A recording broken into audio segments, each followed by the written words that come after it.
Hi everybody, it's Tuesday morning and I pulled my pottery out of the kiln. The bad news is that anything I did with Fern Mist or Chung Red, that's my dog with his toy, dripped badly down onto the shelves. And you know, I broke one of my own rules, which is never to use a new glaze on a good pot, but I guess rules are meant to be broken. Now, as far as this Chung Red goes, this was the pot where there was like a double dip of Chung Red at the top. I cannot believe the beautiful colors. Up close in real life, if you've ever had a pomegranate, the red looks like the skin of a pomegranate. I can't describe it any differently than that. Absolutely love it. Now, I really thought that the consistency of the glaze looked really good to me. It was just maybe between whole milk and half. I'm going to say that I need to probably mix it instead of 10 to 1. I probably need to mix it more like 12 to 1. So, that's 12 ounces of water to 1 pound of glaze. They recommended 9 to 11, but I'm going to up it and do some, this time, testing and see. It really all dripped down onto the bottom. All the Fern Mist did the same thing too. But my husband says because they were just thumbed bottoms that he's going to be able to fix them up and make them look really good. And I trust him to do that. And now Fern Mist, again an experiment. Fern Mist, when it went over the Shino, has a nice green. I like it very, very much. And I think that's what I saw with Hobby Potter. She had it over a Shino or she had it over white. Fern Mist by itself is very matte, at least with my mixture and in my kiln, and when it hits a different glaze, that's when it gets shiny. So the top of this small vase is Fern Mist, and then it's going over on top of Shino, and then there's Shino at the bottom. Now I'm having a little problem with some bubbles, but again I think I need to, first of all, put a little more water in my Fern Mist. I need to bump it up to 12 ounces of water per pound. And also I need to hold it a little bit longer, but look at the colors I'm getting from that. Just beautiful.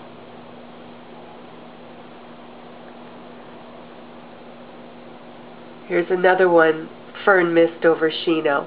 Very drippy. I need to thin it down a little bit, I think. Okay, now I'm bending down on my knees, so I need to get up. The other pieces that were done just to retest some of the colors I was using last season. This would be Sea Mist over Shino, Chambray over Shino, and Mediterranean Mist over Shino. They are working just fine. So I don't think I need to add any water. I think they're going to be just like they were last season. I did it on these little luminaries that I was playing around with. I put one of those fake candles in that one. I don't know, can you see it glow? This came out cool. This is where I left the clay raw, and I used this speckled brown clay from High Water Clay in St. Petersburg, Florida. So I just glazed inside and on the rim, and then I let all the speckled brown raw clay show. It looks really good. It's kind of hard to see, but it's sort of oblong shaped, oval shaped. And then I took wood and altered it on two sides. Looks kind of neat. I love this one.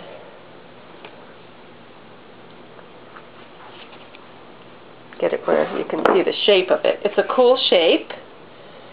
And where that iridescent iron pulled off, I mean it literally all came off, it left this really nice design.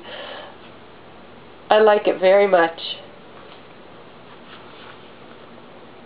And my really tall bottle came out beautiful. One side I put Shino and iridescent iron, just dripped it down the sides. And then the other side is raw clay. It looks pretty cool.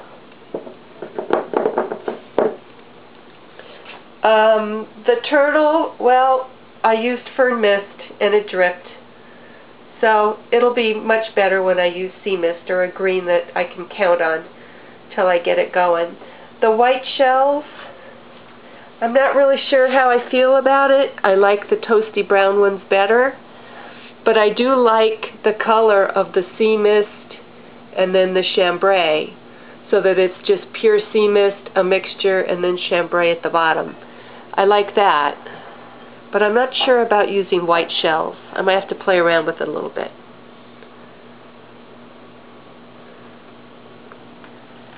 Again, I had to lift myself up off the ground. Now this was my attempt at Colonial White on top of Fern Mist. I had some drippage on the bottom. Again, anything I put Fern Mist on dripped. Again, I'm going to thin it.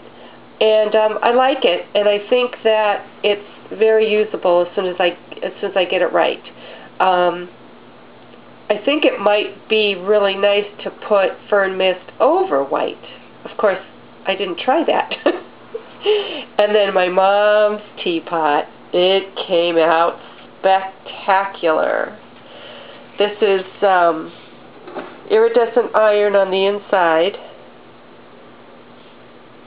and on the rim, just about maybe a half an inch down on the rim of the cup.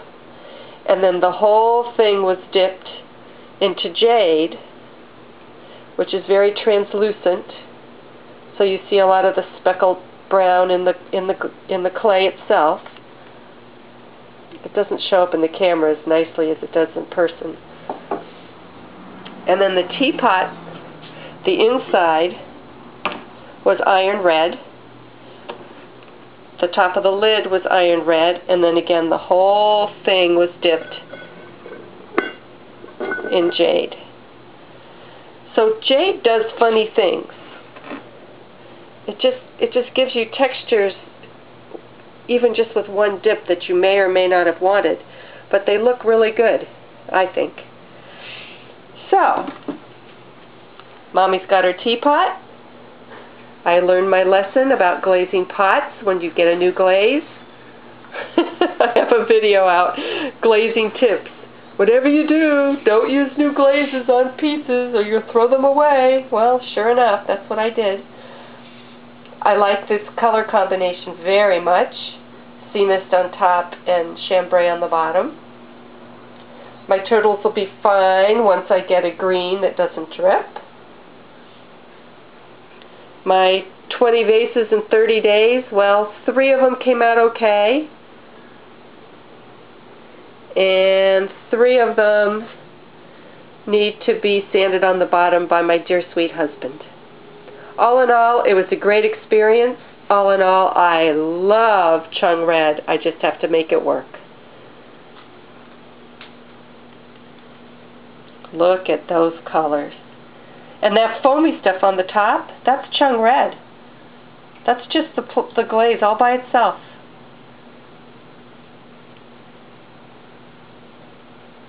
Same thing here. It has this nice texture.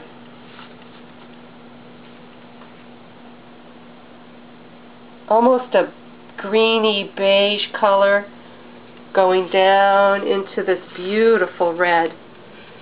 In fact, see if I can make everyone dizzy. I'm going to take it where there's better light. Maybe that'll make it so you can see that red. See that red? Doesn't it look like a pomegranate?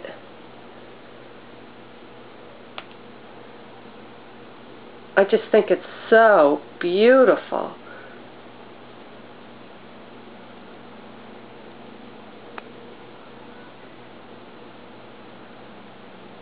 Don't buy any until I've got it figured out so it doesn't drip anymore. It's probably going to mean thin it way down and give it a couple of coats. And maybe hold it for more than 15 minutes. That's my guess. So, a disastrous yet successful glaze firing. Thanks for watching.